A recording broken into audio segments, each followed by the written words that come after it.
Pablo Escobar apareció en la vivienda de su empleada sin previo aviso y lo que encontró allí marcaría un antes y un después en su vida. El sol de aquella tarde se filtraba entre las nubes grises que cubrían Medellín como un velo pesado, proyectando sombras alargadas sobre las calles empedradas del barrio La Macarena. Era marzo de 1987 y en la ciudad se respiraba una tensión constante, como si hasta el aire estuviera cargado de secretos y murmullos. Vestido con una impecable guayabera blanca y pantalones de lino color beige, Pablo conducía su Mercedes-Benz negro por las curvas de la ciudad, alejándose del lujo de su hacienda Nápoles hacia un lugar que, en realidad, no tenía previsto visitar aquel día. La radio del vehículo sonaba con vallenatos de Carlos Vives, pero su mente estaba completamente distante. Recién había salido de una reunión desgastante con sus socios, donde durante horas se debatieron rutas de distribución y enfrentamientos con la competencia. Sus ojos, usualmente fríos y calculadores, reflejaban un cansancio que muy pocos habían presenciado. A sus 37 años, Escobar era el hombre más temido y poderoso de Colombia. Sin embargo, en momentos como ese, cuando el peso de su propio imperio parecía hundirlo, buscaba algo que le devolviera calma.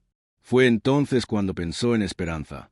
Esperanza Morales había trabajado en su hogar por casi 8 años. Una mujer de 45 años, estatura media, cabello negro recogido siempre en un moño impecable. Sus manos, endurecidas por los años de trabajo doméstico, nunca estaban quietas, limpiando, cocinando, ordenando. Pero lo que más valoraba Pablo de ella no era su disciplina, sino su sonrisa sincera, la manera en que trataba a sus hijos, Juan Pablo y Manuela, como si fueran de su propia sangre. Jamás le había pedido nada, jamás había mostrado temor, al contrario de tantos otros empleados que se paralizaban al verlo. Ella simplemente cumplía con sus labores con una dignidad silenciosa que él aprendió a respetar profundamente. Cuando lo veía llegar estresado, acostumbraba a servirle un café con leche tal como a él le gustaba, fuerte, con 2 cucharadas de azúcar y un toque de canela. Pero ya habían pasado 3 días desde la última vez que Esperanza se presentó en la casa. Su ausencia no pasó desapercibida. No solo porque la rutina doméstica había perdido precisión, sino porque a Pablo le faltaba esa presencia tranquila que de algún modo lo serenaba. Su esposa, María Victoria, le había dicho que Esperanza envió un mensaje a través de su hermana, mencionando una urgencia familiar y prometiendo volver pronto. Sin embargo, algo en la expresión intranquila de su esposa lo dejó inquieto. Eso no es normal en ella, le había comentado esa mañana en el desayuno. Siempre avisa, siempre explica. Esto no es propio de Esperanza. Con esas palabras en la mente, mientras conducía por Medellín, Pablo sintió un impulso extraño. No era mera curiosidad, ni desconfianza. Era algo más hondo, casi paternal, la necesidad de asegurarse de que aquella mujer que había cuidado de su familia estuviera bien. Sin pensarlo demasiado, desvió el rumbo hacia el barrio donde sabía que vivía Esperanza. Aquella zona popular, en la Comuna 1, era un mundo muy distinto a las mansiones y haciendas donde Pablo pasaba la mayor parte de sus días. Las casas construidas sobre las laderas se apilaban unas sobre otras como cajas de colores irregulares. Algunas en azul cielo, otras en rosa fuerte o amarillo brillante, formando un mosaico vivo que contrastaba con la evidente pobreza del lugar. Las calles eran estrechas, inclinadas, muchas aún sin pavimento. Niños jugaban fútbol en improvisadas canchas con piedras como arcos. Las mujeres tendían ropa en cuerdas que cruzaban de ventana a ventana, creando un entramado de colores que se mecían con la brisa. El aroma de arepas recién asadas se mezclaba con el olor a tierra húmeda de la lluvia de la mañana. Pablo estacionó el Mercedes en la parte baja del barrio, consciente de que su carro destacaba demasiado. Varias miradas curiosas lo seguían desde ventanas y puertas. Decidió subir caminando, cosa que rara vez hacía sin guardaespaldas. Ese día, sin embargo, quería estar solo. Mientras ascendía por las calles empedradas, observaba la vida a su alrededor. Una anciana arreglaba zapatos en una silla plástica con herramientas gastadas. Una mujer joven amamantaba a su bebé mientras conversaba sobre los precios del mercado. 2 adolescentes reían mientras compartían un helado de coco. Era un mundo que no le era ajeno, pues había crecido en un barrio parecido, aunque hacía años no caminaba por esos lugares sin un motivo de negocios. La sencillez de la vida cotidiana, con preocupaciones pequeñas pero genuinas, le trajo a la memoria algo que había olvidado en medio de su existencia marcada por el poder y la violencia. Tras preguntar a algunos vecinos, finalmente encontró la dirección. La casa de Esperanza era una vivienda humilde de 2 pisos, pintada de verde menta ya deslavado. Tenía una pequeña ventana con cortinas blancas de encaje y una puerta de madera desgastada. En el reducido jardín delantero, protegido por una reja, crecían plantas de sábila y una mata de hierbabuena que perfumaba el aire. Pablo golpeó la puerta suavemente. Nadie contestó de inmediato, aunque se percibían pasos y voces bajas dentro. Tocó de nuevo, esta vez con más fuerza. —¿Quién es? —preguntó una voz femenina. No era la de Esperanza. —Soy Pablo Escobar —respondió en un tono sereno. —Vengo a saber cómo está Esperanza. El silencio que siguió fue largo. Pablo podía imaginar el impacto de sus palabras. Luego escuchó como varios cerrojos se abrían y la puerta se abrió lentamente. Frente a él apareció una joven de unos 25 años, con los mismos ojos expresivos de Esperanza, aunque con el rostro marcado por el cansancio. Era su hija, a quien Pablo no conocía. —Señor Escobar —dijo ella con respeto y nerviosismo—. Soy Carmen, la hija de mi mamá.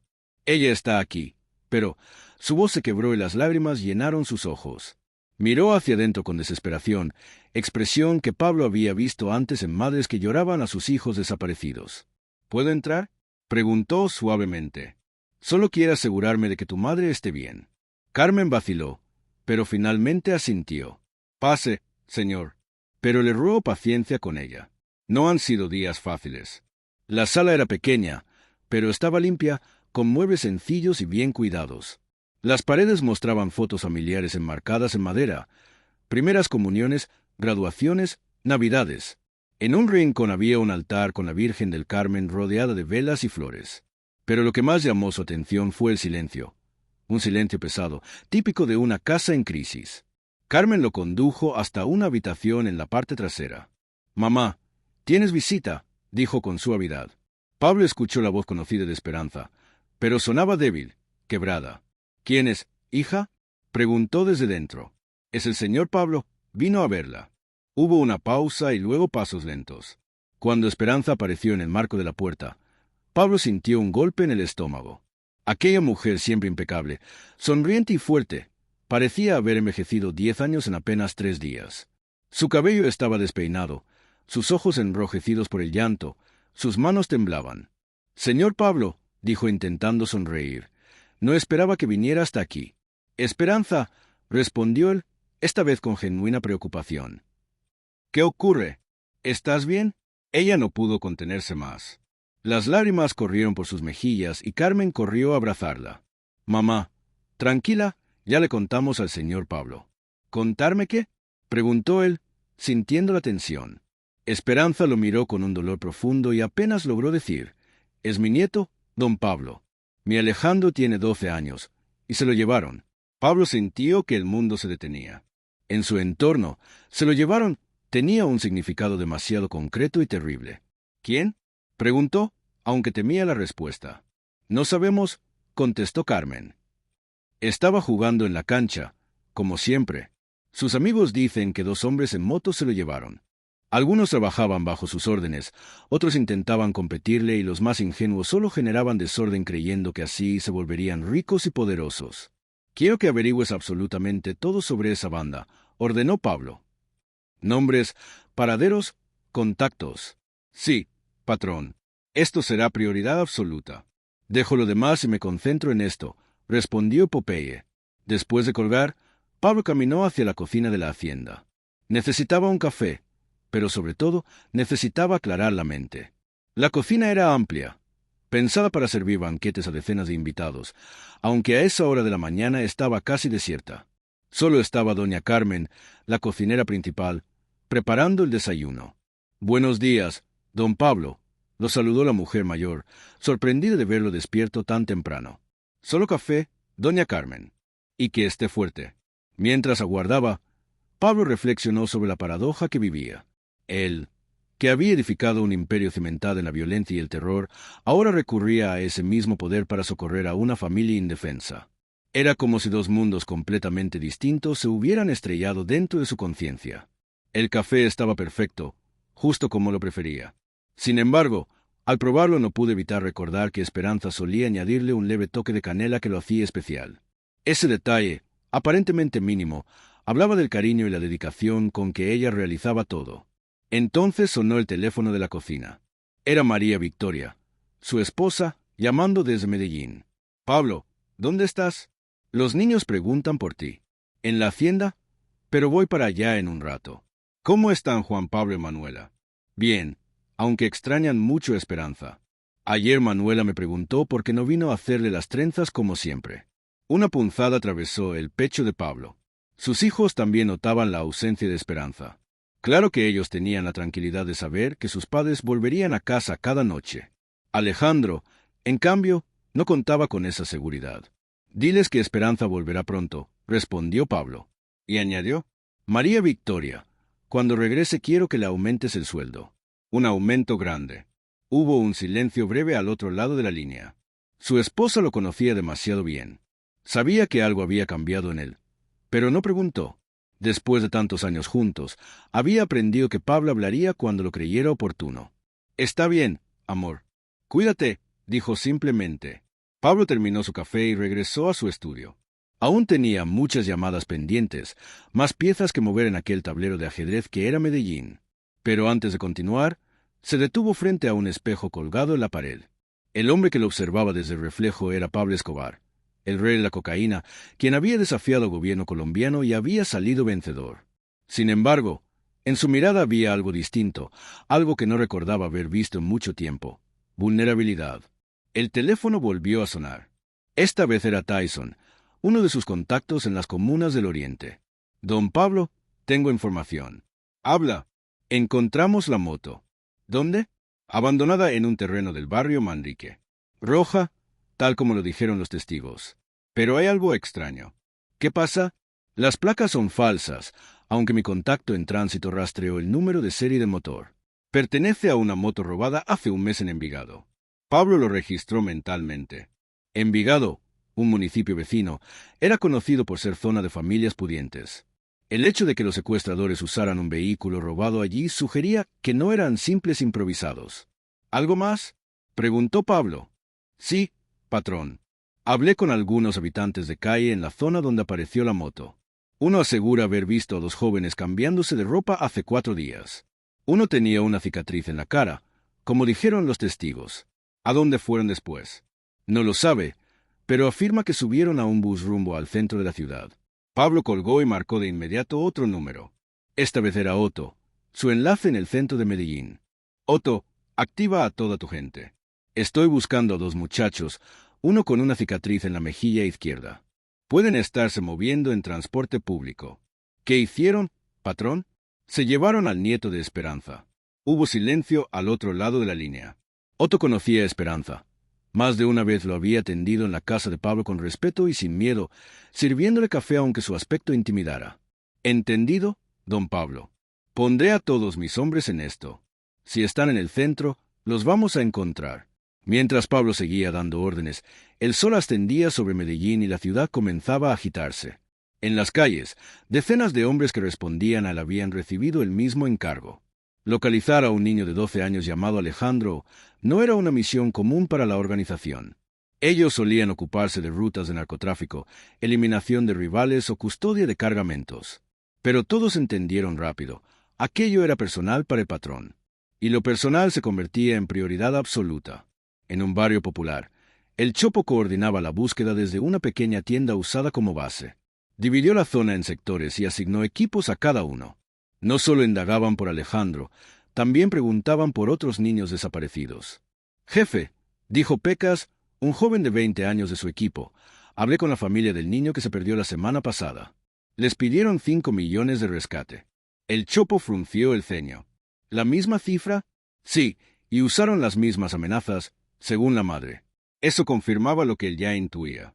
No eran secuestradores improvisados, sino un grupo con un método bien definido. 5 millones era una cantidad calculada, demasiado para una familia humilde, pero aún alcanzable con esfuerzo. El Chopo llamó de inmediato a Pablo. Patrón, esto es más grande de lo que pensábamos. Se trata de una operación organizada y probablemente tienen a más de un niño. La rabia le subió como fuego a Pablo. La idea de que en su territorio existiera una red de criminales dedicados a raptar niños le resultaba inaceptable. Chopo, localiza a las otras familias. Habla con ellas, averigua todo lo posible y diles que no paguen rescate todavía. ¿Les digo que usted está detrás de esto? Pablo reflexionó un instante. No, solo infórmales que hay gente trabajando en el caso y que no pierdan la fe. Mientras el Chopo desplegaba su operativo en el norte de la ciudad, Popeye activaba sus contactos en las instituciones. Tenía informantes en la policía, la fiscalía e incluso en algunas oficinas del Estado. La información que le llegaba era alarmante. Don Pablo, informó Popeye por teléfono, mi contacto de la Policía Nacional dice que en las últimas 3 semanas se han denunciado al menos 6 secuestros de menores. Todos en barrios pobres, todos con rescates entre 3 y 5 millones. ¿Y qué han hecho las autoridades? Nada de peso. Alegan falta de recursos y como las familias no tienen dinero para mover las investigaciones, los casos se quedan ahí. Pablo cerró los puños. Sabía bien de la corrupción del sistema, pero escuchar eso en el contexto de niños desaparecidos lo enfurecía distinto. ¿Algo más? Sí. Al parecer algunos secuestros han terminado mal. Hace una semana hallaron el cuerpo de un niño de 11 años en un lote baldío en Bello. Su familia había denunciado su desaparición 2 semanas antes. Era como recibir un golpe directo al estómago. Solo pensar que Alejandro pudiera correr la misma suerte lo sumía en una desesperación desconocida para él desde la infancia. Popeye, quiero a todos nuestros contactos encima de esto. Absolutamente a todos. ¿Ofrecemos recompensas? Sí. Paga lo que sea necesario. 10 millones por información que nos lleve directo a los responsables. 5 millones por cualquier pista sólida. Popeye silbó sorprendido.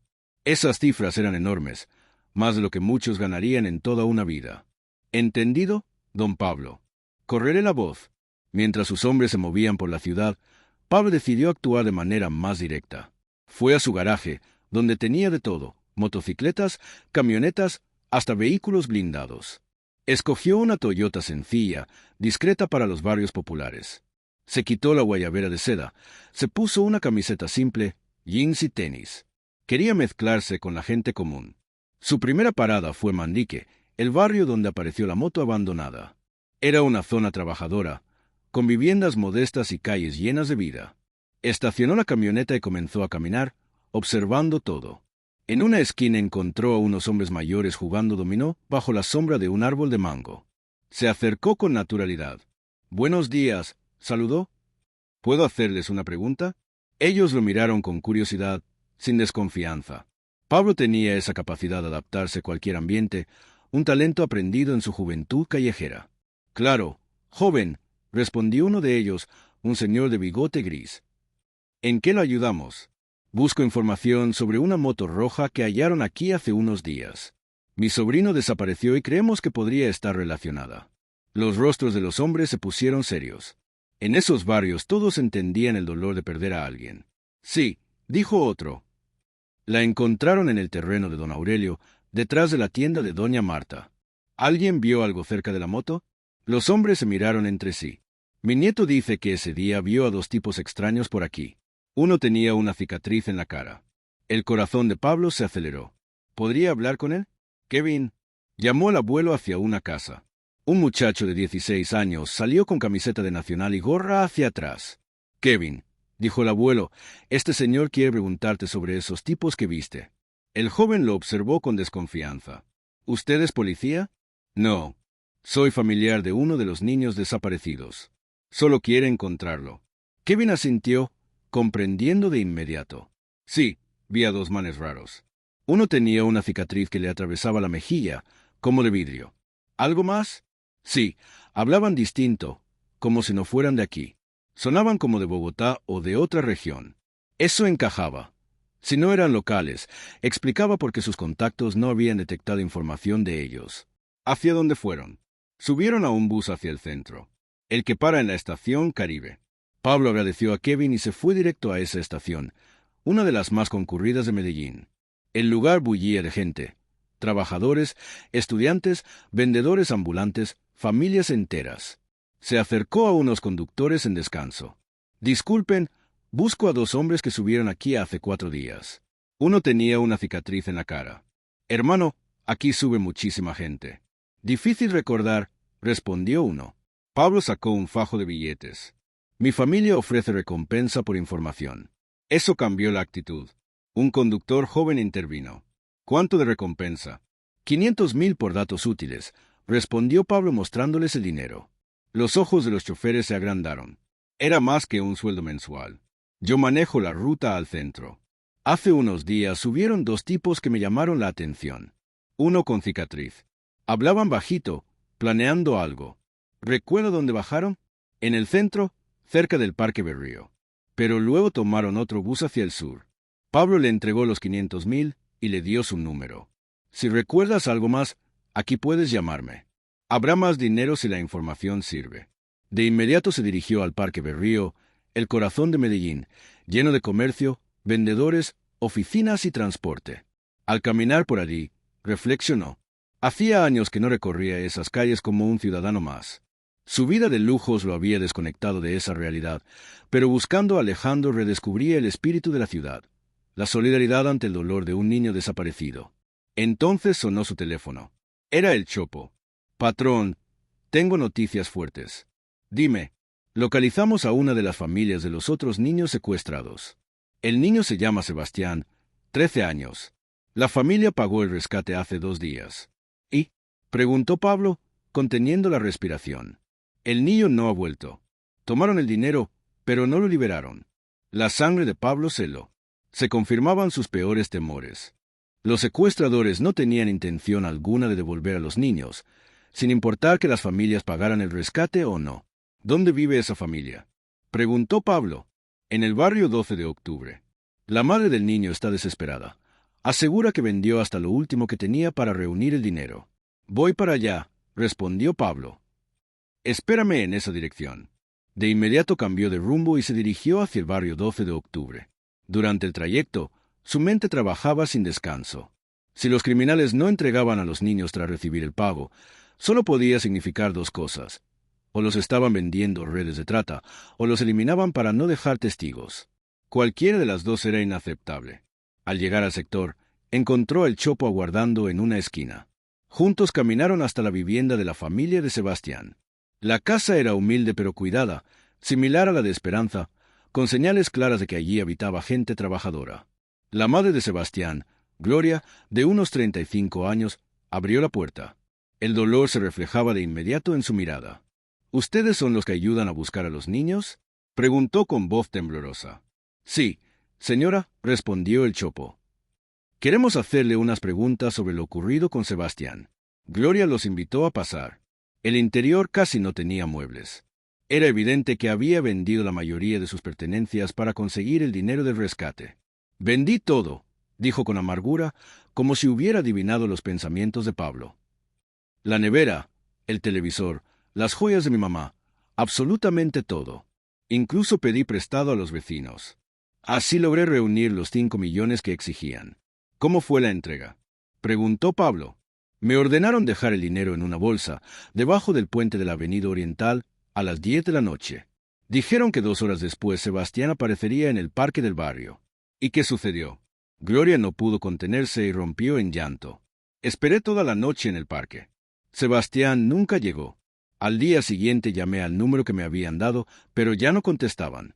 La rabia creció dentro de Pablo con tanta intensidad que tuvo que esforzarse para no perder el control. Aquellos hombres no solo estaban secuestrando niños, estaban destrozando familias, arrancándoles sus últimas esperanzas mientras les robaban lo poco que tenían. Gloria, dijo Pablo en tono sereno, vamos a encontrar a Sebastián.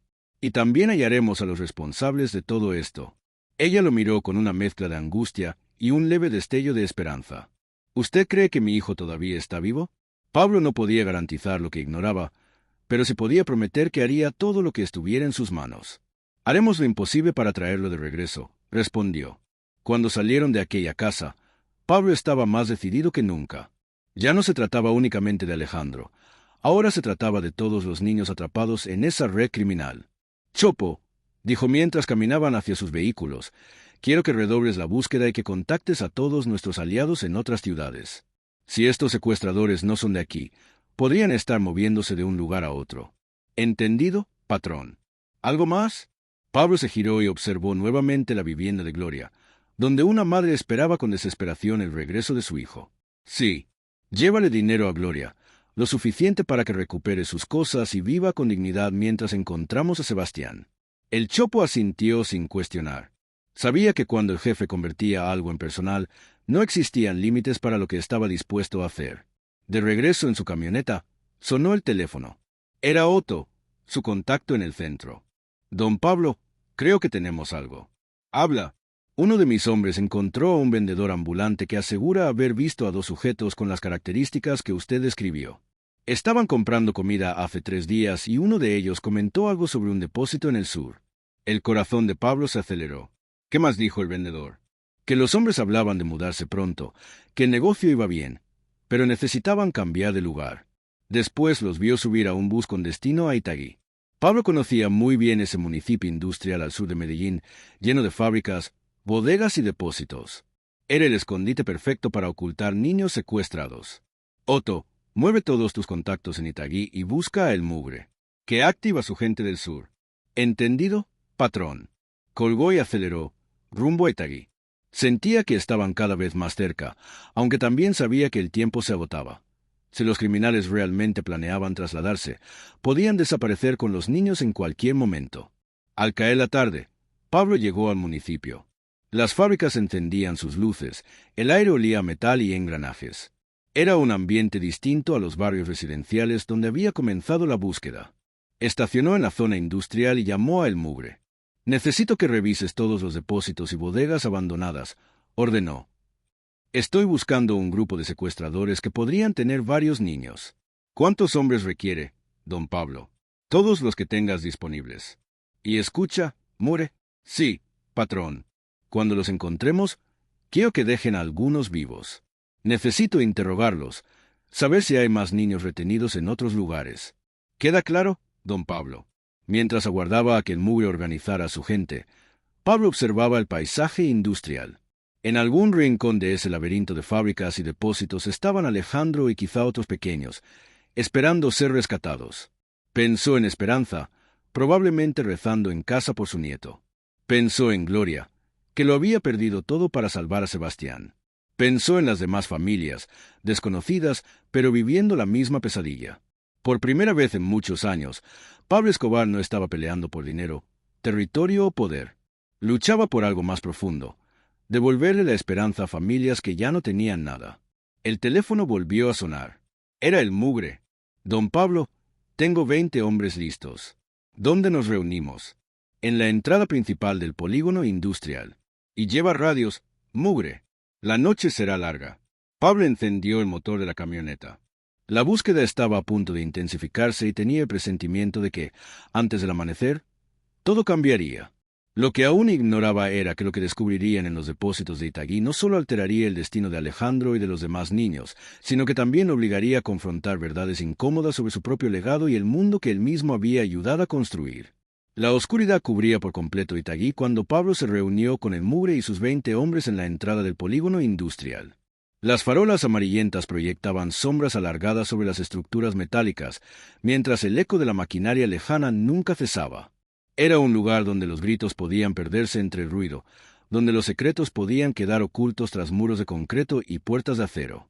El Mugre, un hombre bajo y robusto de unos 40 años, cargaba en su rostro cicatrices de una vida dura en las calles de Medellín. Su apodo se remontaba a su juventud, cuando trabajaba en talleres mecánicos y siempre estaba cubierto de grasa. Ahora manejaba una red de contactos en la zona industrial que iba desde guardias nocturnos hasta obreros de fábrica. Don Pablo saludó acercándose a la camioneta. «Ya tengo mapeado el sector. Hay unos 15 depósitos grandes, la mayoría abandonados o casi sin uso. Mis hombres conocen cada rincón». Pablo descendió y observó al grupo reunido. No eran sicarios profesionales, sino trabajadores del área, exempleados o personas que sobrevivían con oficios informales. Pero conocían el terreno mejor que nadie. «Perfecto», dijo Pablo. «Nos dividiremos en grupos de 4. Cada equipo revisará 3 o 4 depósitos, pero escúchenme bien». Los hombres formaron un semicírculo alrededor de él. La autoridad natural de Pablo imponía silencio absoluto. «Estamos buscando a varios niños secuestrados», continuó. «Uno de ellos es nieto de una mujer que lleva 8 años trabajando en mi casa. Esto es personal para mí, y por tanto, es personal para todos ustedes». Los hombres asintieron. En el mundo de Escobar, lo que para él era personal se volvía prioridad absoluta. «Si encuentran algo, no actúen solos», advirtió. «Avísenme por radio». No sabemos cuántos secuestradores hay y no podemos arriesgar la vida de los niños. El mugre repartió linternas y radios, desplegando un mapa sobre el capó de la camioneta. Aquí están señalados los depósitos. Los marcados en amarillo son los más abandonados. Los rojos aún tienen algo de actividad. Pablo analizó el mapa. Era un terreno mucho más amplio de lo esperado. ¿Por dónde recomiendas empezar? El mugre señaló una zona alejada. Estos 3 depósitos llevan más de un año desocupados. Están lejos de las fábricas activas, así que nadie oirá ruidos sospechosos. Bien, mi equipo y yo comenzaremos allí. El resto, divídanse en las demás áreas. Pablo eligió al mugre y a 2 hombres experimentados como su grupo. El primer depósito era un viejo edificio de concreto de 2 pisos que había pertenecido a una empresa textil quebrada. Ventanas cubiertas con láminas metálicas y un candado oxidado sellaban la entrada. El mugre forzó la puerta y entraron. Dentro olía a humedad y abandono. Máquinas viejas, rollos de tela arruinados y escombros. Revisaron todo: oficinas, rincones, bodegas. Nada. Aquí no hay nada, informó Pablo por radio. El segundo depósito era más pequeño y había almacenado repuestos automotrices. Allí notaron algo distinto. Don Pablo, mire el barro, susurró el mugre. Las linternas iluminaron huellas frescas. Algunas eran de adultos, otras evidentemente de niños. El pulso de Pablo se aceleró. El candado era nuevo, con señales de haber sido usado recientemente. Forzaron la entrada en silencio. El olor era diferente. Comida, ropa sucia, presencia humana reciente. Avanzaron con cautela. Desde el fondo llegó un sonido que heló a Pablo, el llanto contenido de un niño. Señaló a su equipo que rodeara la zona y avisó por radio en voz baja. Creo que encontramos el lugar. Depósito número 7, sector oeste. Vengan de inmediato. El sonido provenía de una oficina trasera. La puerta estaba cerrada pero no asegurada. Pablo la empujó suavemente. La imagen lo golpeó en el alma. 4 niños en el suelo, sucios, asustados, con las manos atadas. Reconoció de inmediato al de cabello rizado. Era Alejandro. Alejandro, susurró acercándose. Los pequeños lo miraron primero con terror, luego con incredulidad y esperanza. No teman, dijo arrodillándose. Venimos a llevarlos a casa. El mugre cortó las cuerdas mientras Pablo evaluaba su estado. Deshidratados, cansados, pero vivos. ¿Dónde están los hombres que los trajeron?, preguntó. Se fueron hace unas horas, respondió Alejandro con voz temblorosa. Dijeron que iban a buscar más niños. Pablo sintió alivio y urgencia a la vez. ¿Cuántos eran? 3, contestó otro niño, de unos 13 años. Uno con una cicatriz en la cara. Pablo activó su radio. Hemos encontrado a los niños. Están bien, pero los secuestradores no están aquí. 2 equipos al depósito 7, el resto sigan revisando. Mientras esperaban, Pablo calmaba a los pequeños. Alejandro, tu abuela Esperanza está muy preocupada. Te hemos buscado desde que desapareciste. ¿Mi abuela está bien? Pensé que nunca volvería a verla, dijo el niño con lágrimas en los ojos. Ella te espera en casa, respondió Pablo. Todas sus familias los esperan. Sebastián se acercó llorando. Señor, ¿mi mamá sabrá que estoy bien? Oí a esos hombres decir que ya habían cobrado por mí, pero que no me soltarían. La rabia volvió a arder en Pablo. Tu madre será feliz cuando te vea. Y no te preocupes por el dinero, eso lo resolveremos. Los otros 2 niños se presentaron como Miguel y Carlos. Sus historias eran similares. Los habían raptado mientras jugaban en distintos barrios. Al llegar los refuerzos, Pablo ordenó evacuar a los pequeños, pero antes revisó el resto del lugar. Encontró colchones sucios, restos de comida y, lo más importante, documentos. Una lista con nombres y direcciones. Al examinarla, vio que eran familias de barrios humildes con hijos entre 10 y 14 años. Pero había otra lista que lo dejó helado, nombres de algunos de sus propios hombres de nivel medio. Mugre, ven a ver esto. El hombre se acercó y su expresión cambió de inmediato. Don Pablo, varios de estos trabajan con nosotros. Pablo sintió un golpe en el estómago. ¿Estás seguro? Sí, patrón. Reconozco al menos 5 nombres de las rutas del norte. La angustia creció al revisar más papeles. Notas con horarios de los padres, rutas escolares de los niños, la situación económica de cada familia. Información demasiado detallada para haber sido obtenida al azar. Al fondo, una foto heló su sangre. Alejandro jugando fútbol, captada sin que él lo supiera. En el reverso, alguien había escrito, nieto de Esperanza Morales. Objetivo de alto valor. Los secuestradores no habían escogido a Alejandro al azar. Sabían perfectamente quién era. Mugre, dijo Pablo con voz dura. Llama a todos los equipos. Quiero que traigan a cualquier sospechoso que encuentren vivo. Mientras aguardaban, Pablo siguió revisando los papeles. Lo que iba encontrando mostraba una realidad cada vez más perturbadora. Aquellos secuestradores no eran simples delincuentes independientes que se habían atrevido a operar en su territorio. Formaban parte de una red más amplia, con vínculos directos a su propia organización. Entre las hojas descubrió una libreta con registros de pagos y gastos. Las cifras no eran menores. Los responsables habían estado acumulando cientos de millones de pesos en rescates en los últimos meses. Pero lo que más le heló la sangre fueron unas notas que indicaban que los niños que no generaban suficiente dinero eran entregados a otras operaciones. Pablo no quería imaginar qué significaba aquello, aunque las sospechas ya lo corroían. Cuando los equipos regresaron al depósito, Pablo les mostró las pruebas halladas. «Esto es más grande de lo que pensamos», les dijo. «Y hay gente de los nuestros metida aquí». Los rostros de sus hombres se transformaron entre asombro y furia. En el universo de Pablo Escobar, no había pecado más grave que la traición. «¿Qué hacemos entonces, don Pablo?», preguntó el Chopo, que había llegado con uno de los grupos. «Primero llevaremos a estos niños con sus familias», respondió Pablo. «Después iremos tras cada nombre en estas listas y descubriremos exactamente qué está ocurriendo». Miró el reloj. Eran las 2 de la madrugada. La noche había sido larga, pero aún quedaba mucho por delante. «Chopo, lleva a Alejandro donde Esperanza tú mismo, y entrégales dinero suficiente para que no tengan que preocuparse por nada en un buen tiempo». «¿Entendido, patrón?» «Popeye», continuó Pablo, dirigiéndose a otro lugarteniente que acababa de llegar, «tú llevarás a Sebastián con su madre Gloria. Devuélvele todo lo que gastó en el rescate y dale más para compensar lo que sufrió». «Así será, don Pablo». «Los otros 2 niños también volverán con sus familias, con dinero que compense lo que han pasado. Y quiero vigilancia permanente en cada casa las próximas semanas, por si estos desgraciados intentan vengarse». Mientras sus hombres organizaban la salida de los pequeños, Pablo permaneció en el depósito junto al Mugre y 2 más, aguardando el regreso de los secuestradores. «Pablo», preguntó el Mugre, «¿estás seguro de que volverán?» «Regresarán», afirmó con convicción. «Dejaron señales de que traerían más niños, y además tienen que recoger sus pertenencias». No se equivocaba. Cerca de las 4 de la mañana oyeron una moto aproximarse al edificio. «Posiciones», ordenó Pablo por radio. Los hombres se escondieron en diferentes puntos del perímetro. Él se situó cerca de la entrada, listo para verlos al llegar. La moto se detuvo frente al depósito y bajaron 2 hombres.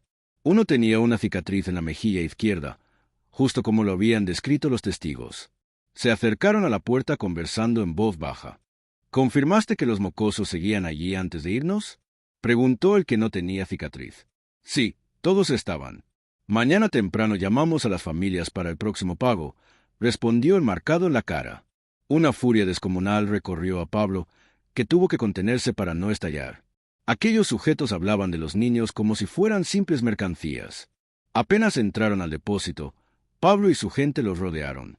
Las linternas se encendieron al mismo tiempo, cegándolos. «¡Quietos!», gritó Pablo apuntándoles con su arma. Los delincuentes, sorprendidos, levantaron las manos de inmediato. El de la cicatriz intentó huir, pero el Mugre lo tumbó al suelo antes de que lograra dar 3 pasos. «¿Dónde están los niños?», gritó el otro, confundido al ver el lugar lleno de hombres armados en vez de las víctimas. «Los niños están a salvo», replicó Pablo acercándose. «Pero ustedes me van a explicar cómo funciona todo este negocio». Observó sus caras. Eran jóvenes, apenas rondarían los 25 años. Delincuentes de bajo perfil que habían pensado enriquecerse con la peor bajeza, secuestrar niños. «¿Quién es usted?», se atrevió a preguntar el de la cicatriz, tratando de sonar desafiante, aunque el miedo lo traicionaba. «Soy Pablo Escobar», contestó Pablo con frialdad. El efecto fue inmediato. Palidecieron al instante. El que no tenía cicatriz comenzó a temblar. «Don Pablo, no sabíamos. Nadie nos dijo que usted estaba involucrado». «¿Quién nos contrató?», preguntó Pablo sin rodeos. Los hombres se miraron dudando. «Escúchenme bien», dijo él con tono helado. «Me van a contar todo lo que saben, o entenderán por qué me temen. y les aseguro que preferirán la primera opción. El que no tenía cicatriz se quebró primero. Fue el ratón, soltó. Nos contactó hace unos 3 meses. Nos dijo que había un negocio sencillo: agarrar unos mocosos de familias pobres y pedir rescate. Pablo conocía al ratón.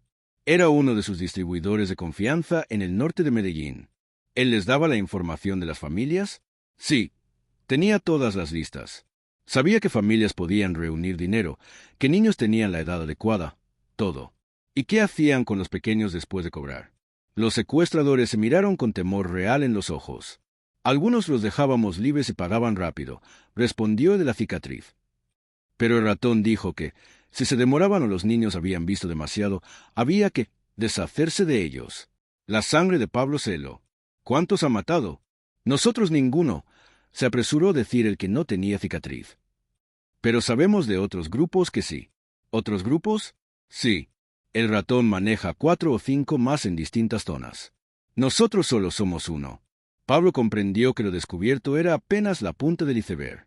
El ratón había montado una red entera de secuestro infantil usando recursos de su organización para atacar a familias humildes. ¿Dónde está el ratón ahora? No sabemos. Él nos busca a nosotros. ¿Y la última vez que hablaron con él? Ayer en la tarde. Dijo que hoy traeríamos 2 niños más aquí y que mañana vendría a revisar. Pablo miró su reloj. Ya eran las 5 de la mañana. Eso quería decir que podía aparecer en cualquier momento. Mugre, ordenó, átame bien a estos 2 y ponlos en la oficina trasera. Vigilen la entrada. Si el ratón llega, lo quiero vivo. Mientras sus hombres se encargaban de ellos, Pablo salió a hacer llamadas. Necesitaba activar una operación grande para derribar toda la red, pero se detuvo a marcar. Una idea terrible lo golpeó. Durante años había justificado su violencia diciendo que luchaba contra un sistema podrido, que ayudaba a los pobres, que construía algo mejor. Pero ahora veía que su imperio había crecido tanto, tan complejo, que ya no controlaba lo que hacían algunos de sus hombres. Gente como el ratón usaba su nombre para cometer atrocidades que él jamás habría permitido. ¿Cuántos otros ratones habría dentro de su estructura? ¿Cuántas operaciones oscuras operaban bajo sus sombras sin que él lo supiera? Por primera vez en muchos años, Pablo Escobar se enfrentaba a una pregunta que lo inquietaba. ¿Su monstruo se había vuelto tan grande que ya no podía dominarlo? El ruido de otra moto lo sacó de sus pensamientos. Hizo una seña a sus hombres. Pero no era el ratón. De la moto bajó un sujeto desconocido con 2 niños recién raptados, un varón y una niña de unos 10 años, amordazados y atados. El miedo en sus ojos era el mismo que Pablo había visto antes en Alejandro y los otros. La furia de Pablo alcanzó un nivel que no recordaba en años. No solo había descubierto la red, sino que seguía activa, rompiendo familias y dañando vidas. Apenas el nuevo secuestrador entró al depósito con los niños, Pablo y los suyos lo rodearon. «Suelta a los niños», ordenó apuntándole. El hombre, sorprendido, los liberó y levantó las manos. «¿Dónde están Marcos y Javier?», preguntó, refiriéndose a los capturados antes. «En el mismo lugar donde estarás tú si no hablas», respondió Pablo. El mugre liberó a los 2 pequeños, mientras Pablo interrogaba al recién llegado. «¿Cuántos equipos hay en total?». «No sé de qué habla», intentó mantener firmeza. Pablo se acercó hasta quedar cara a cara. «Soy Pablo Escobar, y me acabo de enterar de que hay gente usando mi nombre para secuestrar niños. Eso me enfurece. Así que hablarás, o descubrirás por qué me temen en Colombia». El hombre cedió de inmediato, confirmando lo dicho por los otros. Al menos 5 equipos operaban en Medellín, todos coordinados por el ratón y con datos sacados de la red de Pablo. ¿Dónde están ahora? No lo sé. Cada grupo tiene su zona. Solo nos reunimos cuando convoca. ¿Y cuándo es la próxima reunión? Hoy en la tarde, en un depósito en Bello. Pablo ya tenía lo que necesitaba, la oportunidad de desmontar toda la red de un solo golpe. Pero mientras trazaba mentalmente el plan, no podía apartar de la mente la imagen de los 2 niños recién rescatados, abrazados en una esquina, temblando todavía. Eran solo 2 más en una lista que incluía a Alejandro, Sebastián, Miguel y Carlos. Y se preguntaba cuántos otros no habían tenido la misma suerte. Por primera vez, sintió que el poder que había creado para enfrentar la injusticia podía haberse convertido en una fuente de injusticia mayor. Y esa revelación lo cambiaría todo. El amanecer tiñó Medellín de tonos dorados y rosados cuando Pablo regresó a su hacienda tras la operación en Itaguí. La noche lo había marcado profundamente, aunque aún no alcanzaba a comprender cuánto. Traía en sus manos una carpeta llena de pruebas, mapas con zonas de secuestros, listas de familias, registros de pagos, y lo más alarmante, un organigrama que mostraba cómo el ratón había infiltrado la red de información de Pablo. Los niños liberados ya estaban con sus familias. Pablo había supervisado él mismo los reencuentros. Ver el llanto de alivio de esas madres fue como recibir cuchilladas en el alma. Cada abrazo, cada gracias a Dios, cada sonrisa de regreso lo hicieron consciente del peso que cargaba, no solo por sus enemigos, sino por lo que él mismo había permitido con su imperio. En su estudio desplegó los documentos sobre el escritorio de caoba. El teléfono sonó. Era el chopo desde la casa de Esperanza. Don Pablo, dijo emocionado, debería haber visto la cara de doña Esperanza al reencontrarse con Alejandro. Lloró tanto que pensé que se desmayaba. El niño no dejaba de abrazarla. Pablo sintió un calor extraño en el pecho. ¿Y cómo está el niño? Asustado, pero bien. Doña Esperanza dice que quiere hablar con usted para agradecerle. No hace falta, respondió Pablo. Solo dile que cuida a su nieto y que tome el tiempo que necesite antes de volver al trabajo. Ya se lo dije, patrón, pero insiste en verlo. Pablo dudó. Una parte de él quería ir y asegurarse de que estaban bien. Otra, temía sentirse vulnerable ante la gratitud sincera de Esperanza. Está bien, iré más tarde. Después de colgar, se fue a ducharse. Bajo el agua reflexionó sobre lo ocurrido en las últimas 24 horas. Lo que empezó como una simple visita para revisar el estado de una empleada había terminado revelando corrupción dentro de su propia red. Más aún, se había convertido en un espejo que le mostraba partes de sí mismo que había ignorado.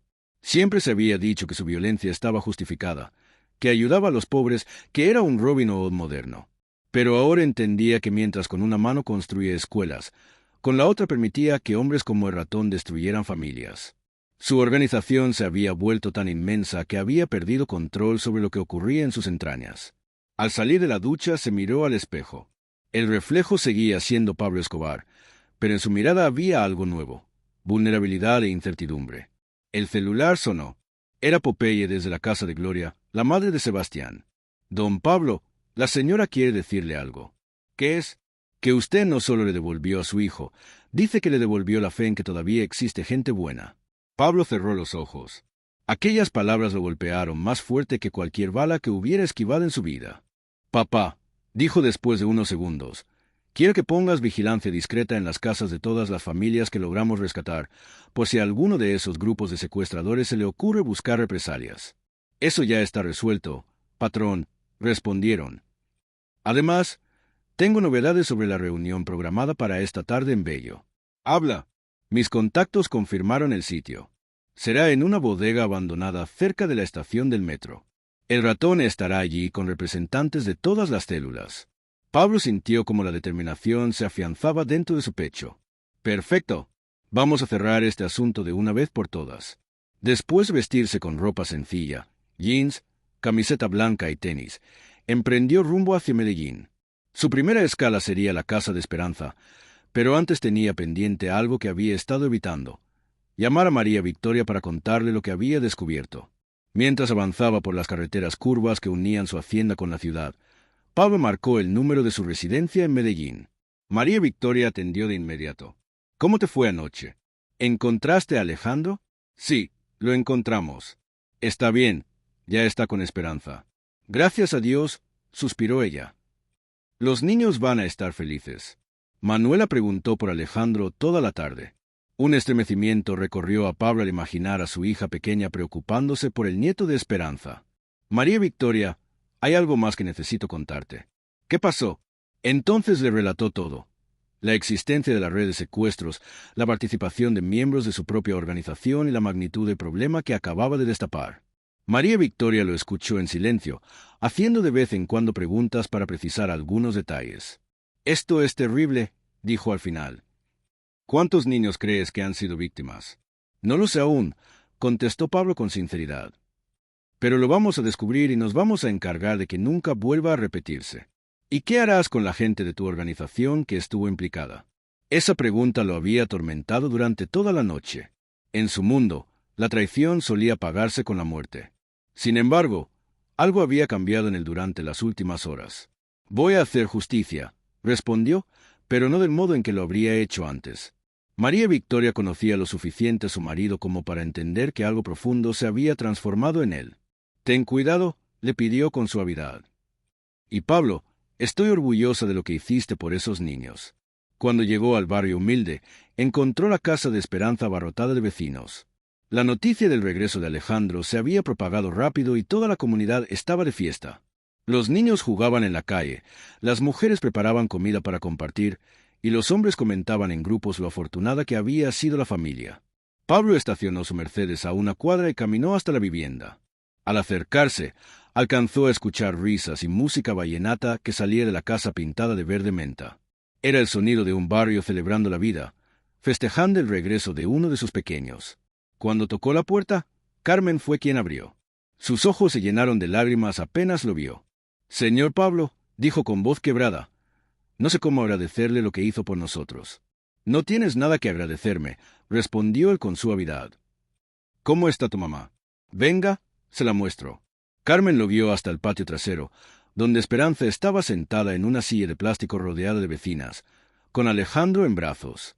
El niño se veía distinto a como Pablo lo había hallado en el depósito, limpio, con ropa nueva y, sobre todo, seguro. Tenía la cabeza recostada en el hombro de su abuela. Aunque sus ojos todavía mostraban huellas de sufrimiento, también brillaban con la alegría de estar en casa. Cuando Esperanza lo vio, intentó ponerse de pie, pero Pablo le hizo una seña para que permaneciera sentada. «Señor Pablo», dijo ella con lágrimas resbalando por sus mejillas, «usted me devolvió la vida. No existen palabras suficientes para darle las gracias». Pablo se acercó, se arrodilló junto a la silla para ponerse a la altura del niño. «Hola, Alejandro», dijo con ternura. «¿Cómo te sientes?» El pequeño lo miró con ojos grandes y serios. «Mejor, señor. Mi abuela dice que usted me salvó». «Tú y tu abuela se salvaron mutuamente», contestó Pablo. «Ella nunca dejó de buscarte, y tú fuiste muy valiente». Alejandro asintió y, para sorpresa de Pablo, extendió su mano. «Gracias», murmuró. Pablo tomó aquella mano diminuta entre la suya y sintió algo que no experimentaba desde hacía años, una conexión humana limpia, sin cálculos, sin política, sin negocios. Solo un niño agradeciendo a un adulto por haberlo ayudado. «De nada, campeón», respondió. «Y recuerda, siempre debes cuidar a tu abuela». «Sí», contestó el niño, y por primera vez desde que Pablo lo conocía, sonrió. «Sí, señor». Esperanza tomó la otra mano de Pablo. «Señor Pablo, quiero que sepa algo. Anoche, cuando rezaba por Alejandro, le pedí a la Virgen que lo cuidara a usted también, porque sabía que estaba arriesgando su vida por mi nieto». Un nudo en la garganta lo sorprendió. «Esperanza, yo... No, déjeme terminar», interrumpió ella. «Sé quién es usted, sé lo que la gente dice, pero para mí siempre será el hombre que me devolvió a mi nieto, el hombre que no dudó en ayudar cuando una trabajadora lo necesitaba». Las palabras de Esperanza lo golpearon más hondo de lo que habría imaginado. Durante años había sido señalado por sus enemigos como criminal, por sus aliados como líder y por la prensa como un monstruo. Pero para esa mujer era, simplemente, alguien que había ayudado a una familia en desgracia. «Esperanza», dijo finalmente, «quiero pedirte perdón». Ella lo miró confundida. «¿Perdón por qué, señor Pablo?» «Porque descubrí que personas de mi organización estaban implicadas en lo que le pasó a Alejandro. No de manera directa, pero mi estructura se volvió tan grande que perdí control de lo que algunos hacían en mi nombre». Ella lo observó detenidamente, buscando sinceridad en sus ojos. «Señor Pablo», contestó con suavidad, «usted no puede controlar a todos los que trabajan para usted, pero sí puede decidir qué hacer cuando descubre lo que han hecho». Y lo que hizo fue arriesgarlo todo para salvar a mi nieto y a otros niños. Pablo asintió, aunque sabía que la verdad era más complicada de lo que Esperanza entendía. Él había construido el sistema que permitió que surgiera esa corrupción. Había levantado una organización basada en el miedo y la violencia, y ahora se sorprendía de que esa violencia se hubiera volcado contra inocentes. Tras pasar una hora con la familia, compartiendo comida y escuchando las historias de los vecinos sobre la búsqueda de Alejandro, Pablo se despidió. Tenía pendiente la reunión en Bello, un enfrentamiento que había estado aplazando, pero que ya no podía evitar. Mientras conducía hacia allí, llamó a El Chopo para coordinar la operación. «¿Cuántos hombres tienes listos?» «Todos son de confianza, patrón. Están al tanto de la situación». «Perfecto. Pero escucha, Chopo, quiero que esta vez lo hagamos diferente». «¿Diferente cómo?» Pablo llevaba todo el día meditando sobre ello. «Normalmente, Cuando alguien me traiciona, la respuesta es obvia. Pero ahora quiero que capturemos a todos vivos. Quiero interrogarlos, entender a fondo cómo funcionaba la red y asegurarme de que no haya más víctimas. ¿Entendido, patrón? ¿Y después del interrogatorio? Después haremos algo que jamás he hecho, respondió Pablo. Vamos a entregarlos a las autoridades junto con todas las pruebas. Hubo un silencio largo al otro lado de la línea. En el mundo de Pablo Escobar, entregar criminales a la justicia oficial, en lugar de impartir la suya propia, era algo impensable. ¿Estás seguro, patrón? Lo estoy. Es hora de empezar a hacer las cosas de otro modo. El depósito en Bello, lugar señalado para la reunión, se encontraba en una zona industrial parecida a la de Itagüí. Pablo y sus hombres llegaron 2 horas antes para posicionarse con ventaja alrededor del edificio. Él se ocultó en un punto desde donde podía vigilar la entrada principal. Mientras aguardaba, reflexionó sobre los cambios que había vivido en las últimas 24 horas. Había iniciado todo como Pablo Escobar, el capo del narcotráfico, el hombre más temido de Colombia. Pero en algún momento, durante la búsqueda de Alejandro, había recuperado algo que creía perdido: su humanidad. A las 3 en punto comenzaron a llegar las motos. Contó 5, cada una con 2 hombres.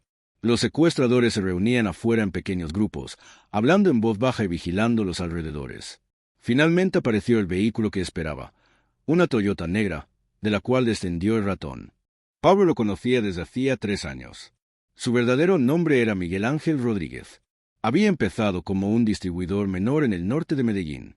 Pablo lo había ascendido porque lo consideraba listo y confiable, cualidades que ahora veía mal dirigidas. El ratón, de unos 30 años, delgado, con bigote y un andar nervioso, se dirigió hacia la entrada del almacén. Pablo notó que llevaba una carpeta parecida a la que había encontrado en Itagüí. Cuando todos los hombres estuvieron dentro, Pablo activó su radio.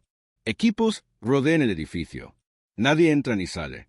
Esperó 5 minutos más para asegurarse de que todos estuvieran en posición y luego entró por la puerta principal. Allí estaba el ratón, de pie frente a una decena de hombres, claramente al mando de la reunión. En una mesa improvisada había mapas desplegados y listas con nombres y direcciones. «Buenas tardes», dijo Pablo con calma al ingresar. El efecto fue inmediato.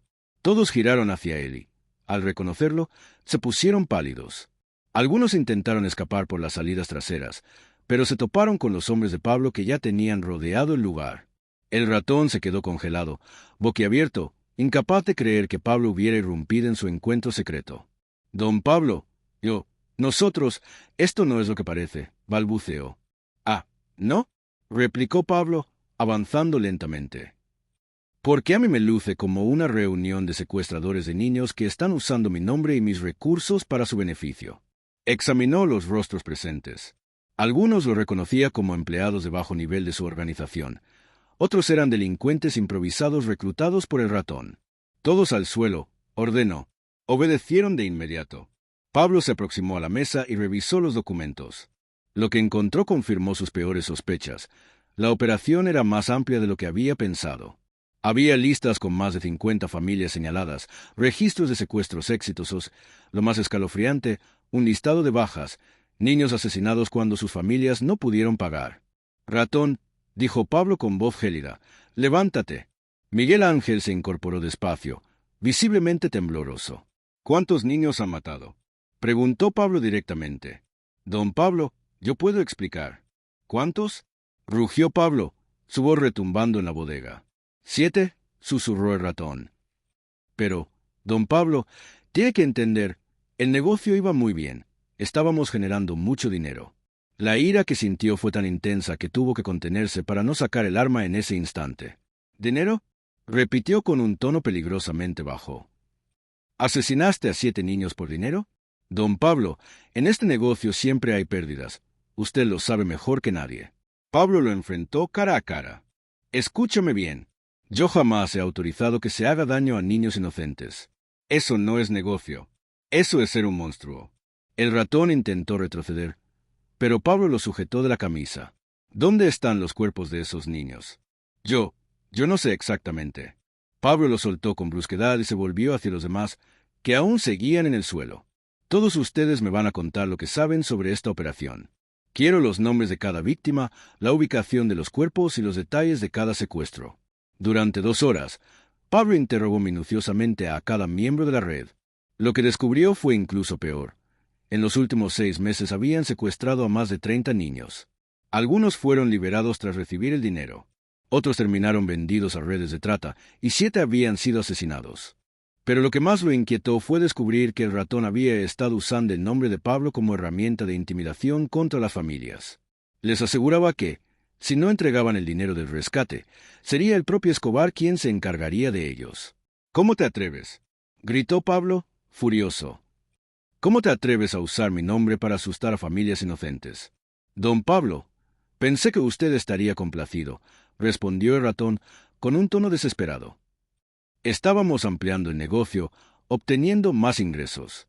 En ese instante, Pablo entendió que el ratón realmente creía que estaba actuando de una manera que él aprobaría.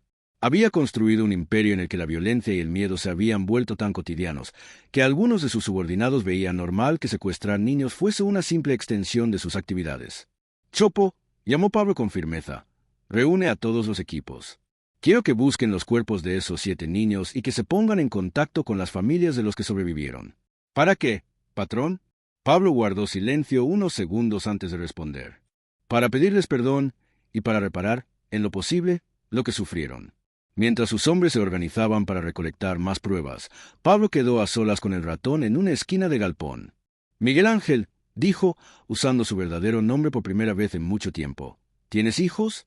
El ratón asintió con nerviosismo. «2, don Pablo, una niña de 8 años y un niño de 10. ¿Los amas?». «Claro que sí. Son mi vida». «Entonces explícame», continuó Pablo con voz grave. «¿Cómo fuiste capaz de hacerles a otros niños algo que jamás permitirías que les hicieran a los tuyos?». El ratón se quedó mudo, incapaz de contestar. «Yo también soy padre», siguió Pablo. «Durante años me repetí que todo lo que hacía era para darles un futuro mejor a mis hijos. Pero ahora me doy cuenta de que lo que construí es un mundo en el que hombres como tú consideran normal justificar el asesinato de niños como si fuera un negocio». Se apartó y caminó hasta la ventana del depósito, observando las montañas que rodeaban Medellín. «¿Sabes qué es lo más terrible de todo esto?», dijo sin volverse. «Que yo también soy parcialmente responsable.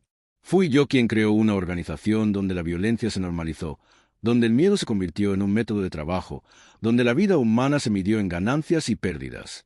Giró para mirarlo de frente. «Pero eso termina hoy. A partir de ahora las cosas serán distintas». «¿Y qué va a hacer conmigo, don Pablo?», preguntó el ratón con voz temblorosa. Escobar ya había reflexionado sobre esa pregunta durante toda la tarde. En su mundo, la traición siempre se pagaba con la muerte. Pero acabar con el ratón no devolvería la vida a los 7 niños asesinados. No borraría el dolor de las familias. Y, sobre todo, no resolvería el hecho de que él mismo había creado la estructura que permitió esos crímenes. «Voy a hacer algo que jamás he hecho antes», respondió al fin. «Te voy a entregar a las autoridades, junto con todas las pruebas. Vas a ir a la cárcel. Vas a mirar a los ojos a las familias de tus víctimas y vivirás el resto de tu vida cargando con lo que hiciste». El ratón lo miró incrédulo. «¿No me va a matar?». «Matarte sería demasiado sencillo», contestó Pablo.